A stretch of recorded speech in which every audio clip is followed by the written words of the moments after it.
ఇప్పుడు నేను చదవబోయే కథ మొహమాటం. మధు అప్పుడే ఆఫీస్ నుంచి వచ్చాడు.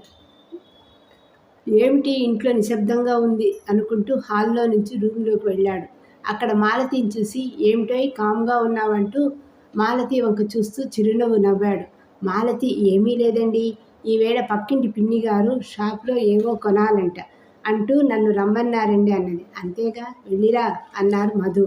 ఏమండి పిల్లలు స్కూల్ నుంచి వస్తారు, వాళ్ళను ఫ్రెషప్ కమ్మని వాళ్ళకి నిన్న చేగడులు చేశాను కదా, అవి పెట్టి కాస్త పాలు కలిపి ఇవ్వండి, తర్వాత హోంవర్క్ చేసుకోమని చెప్పండి అన్నది. వెంటనే మధు నాకు తెలుసులేబోయ్, అన్నీ చేస్తాను, నువ్వు వెళ్ళు అన్నాడు. వెంటనే మాలతి ఏమండి మరిచాను, కాఫీ ఫ్లాస్క్లో పోసినాను, తర్వాత అన్నం రైస్ కుక్కర్లో పెట్టాను అంటూ ఇక వెళ్ళొస్తానండి, తొందరగా వస్తానులేండి అని చెప్తూ గుమ్మం దిగి పక్కింటి పిన్ని గారింటికి వెళ్ళింది. అప్పటికే పిన్నిగారు మాలతి కోసం ఎదురు చూస్తూ ఇంట్లోకి బయటికి తిరుగుతూ ఉంది.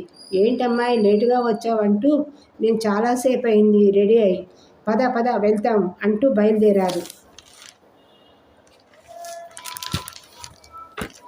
దారిలో పిన్ని గారికి తెలిసిన ఆవిడ కనిపిస్తే ఆవిడతో ఒకటే మాటలు. నాకు చూస్తే మొహమాటం, ఎక్కువ చెప్పలేను, చెప్పకుండా ఉండలేను, ఏం చేయాలి అనుకుంటూ ఉండగా ఆ కొత్త ఆవిడ నేను వెళ్ళాలండి, ఇంకొకసారి కలుస్తానంటూ వెళ్ళిపోయింది. అబ్బా భగవంతుడు కాపాడాడు అనుకున్నాను. ఎలాగో షాప్లోకి వెళ్ళాము. ఎంతసేపటికి పిన్ని వస్తువులు కొనరు, వాళ్ళు చెప్పిన రేటు పిన్ని గారికి నచ్చలేదు. నాక ఆయన పిల్లలతో ఏమి అవస్థ పడుతున్నారని ఒకటే కంగారు. ఎలాగో ఏవో 2 వస్తువులు కొన్నారు. పిన్ని గారు ఇంటికి బయలుదేరామా అన్నాను. పిన్ని గారు ఏంటి మరి అలా కంగారు పెడుతున్నావు కదా అమ్మాయి అన్నది. ఏమీ లేదండి, పాపం పిల్లల్ని ఆయన ఎలా మేనేజ్ చేస్తున్నారో అని బాధగా ఉంది అన్నాను. అవన్నీ మామూలే అమ్మాయి, నాకు ఒక పక్క అవన్నీ మామూలే అమ్మాయి అంది. నాకు ఒక పక్క కంగారు, మరో పక్క కోపంగా ఉంది. వెంటనే నేను చూడండి పిన్ని గారు, ఇక నేను మీ వెంట రావటం కుదరదు, కాబట్టి మీకు 2 కోడళ్ళు ఉన్నారు, 2 అమ్మాయిలు ఉన్నారు కదండి, ఈసారి వెళ్ళినప్పుడు వారిని తీసుకుని వెళ్ళండి అంటూ ఇద్దరము ఇంటికి బయలుదేరినాం.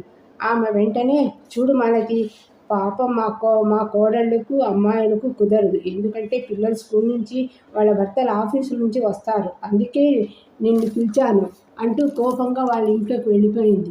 నాకు ఒక్క క్షణం నోట మాట రాలేదు. బాబోయ్, లోకంలో ఇలాంటి మనుషులు కూడా ఉంటారా అనుకుంటూ ఇంట్లోకి వెళ్ళాను. పాపం మా ఆయన్ని చూస్తే జాలి వేసింది. లోపలికి వెళ్ళి ఏంటండి ఏం చేస్తున్నారు అన్నాను. వెంటనే ఏమీ లేదు మాలతి, పిల్లలు హోంవర్క్ చేసి తర్వాత భోజనం చేసి పడుకున్నారు, ఏదో ఆఫీసులో కొంచెం పని ఉంటే నేను చేసుకుంటూ ఉన్నాను, సర్లే నువ్వు డ్రెస్ చేంజ్ చేసుకుని రా, ఇద్దరం కలిసి భోజనం చేస్తాం అంటూ కిచెన్లోకి వెళ్ళారు. ఇన్నిసార్లు పిన్ని గారితో షాపులకు వెళ్ళినా ఒక్కసారి కూడా మధు నన్ను ఏమీ అనలేదు. మా ఆయన బంగారం, అదే పిన్ని గారు నేను మీ వెంట షాప్కు రావటం కుదరదు అన్నదానికి ఆవిడకు కోపం వచ్చింది. అందుకే పెద్దవాళ్ళు అంటారు, అంత్యనిష్ఠూరానికన్నా ఆదినిష్ఠూరమే మేలని. దీనివల్ల ఎవరు కూడా మొహమాటానికి పోయి నాలాగే తర్వాత బాధపడిన ప్రయోజనం ఉండదు.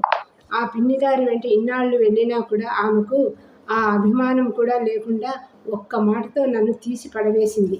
కానీ మీరు తర్వాత నాలాగే బాధపడకుండా, మొదట మొహమాటం లేకుండా, ఇలాంటి వాళ్లకు నాకు ఎక్కడికి రావటం కుదరదండి అని ముందే చెప్పండి, ఇదే మంచి పద్ధతి.